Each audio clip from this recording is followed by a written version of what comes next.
ఇందిరాగాంధీ సంపాదనలోని వాటా సంజయ్ గాంధీ భార్యకి కొడుక్కి రాదా బేసిక్గా. ఈవిడ వాటా ఈవిడ తీసుకోవచ్చు, తప్పేం లేదు. పోనీ అదేమన్నా రేపు మాపు క్లారిటీ ఇస్తే చూద్దాం. మనకున్న సమాచారం అయితే ఇంతవరకు ఆ ఆస్తుని ముగ్గురికి పనిచేశారు. ఈవిడ విజయమ్మ ఆస్తిని కూడా కొంత ఆస్తి గురించి ఇంకా ఆమె ఏదో ఆశిస్తున్నారు, ఇంకా ఏదో రావాలనుకుంటున్నారు, కోరుకుంటున్నారు. జగన్ దగ్గర మొత్తం ఇచ్చేయమంటారు. మొత్తం కాదు, 50% అంటే అంతే కదా. అంటే ఆ అటాచ్ అయిన ఆస్తులు బయటకు వచ్చేసిన తర్వాత అది అడగట్లేదు, అది అడుగుతుంటే అనుకోవచ్చు. అదైతే ఇచ్చేస్తాడు జగన్ కూడా. అదే అంటే ఆమె వాటా ఆమెకి ఇచ్చేస్తాడు. ఈవిడ కోరుకుంటుంది ఏంటి, అన్న సంపాదనలో నుంచి కూడా నాకు వాటా కావాలని కోరుకుంటుంది. కాంగ్రెస్ విషయంలో ఇంకా బ్యాలెన్స్ మెయింటైన్ చేస్తున్నారా జగన్మోహన్ రెడ్డి గారు? అంటే చెల్లెలు ఉంది కాబట్టి ఆ బ్యాలెన్స్ మెయింటైన్ చేస్తున్నారు. ఏముంది కాంగ్రెస్ ఏమని, ఇప్పుడు దాన్ని ఏదో అంటారు కదా, చచ్చిన బావుని చంపబాకని.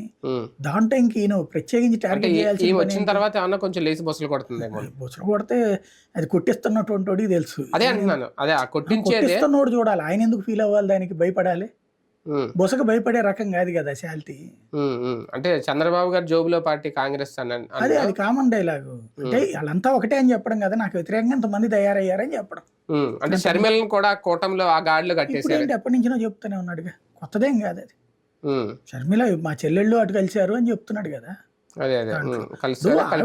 ఉందండి, సునీత ఏదో ఊరు పోయింది పులివెందులో, డైరెక్ట్ గా తులసిరెడ్డి వాళ్ళని తీసుకుని ఎక్కడికి పోయాడు, తెలుగుదేశం వాళ్ళు ఇంటికి పోయాడు ఆయన. ఎక్కడైనా తెలుగుదేశం వాళ్ళే తోడు ఉంటున్నారు అక్కడ. ఇంకేముంది అక్కడ.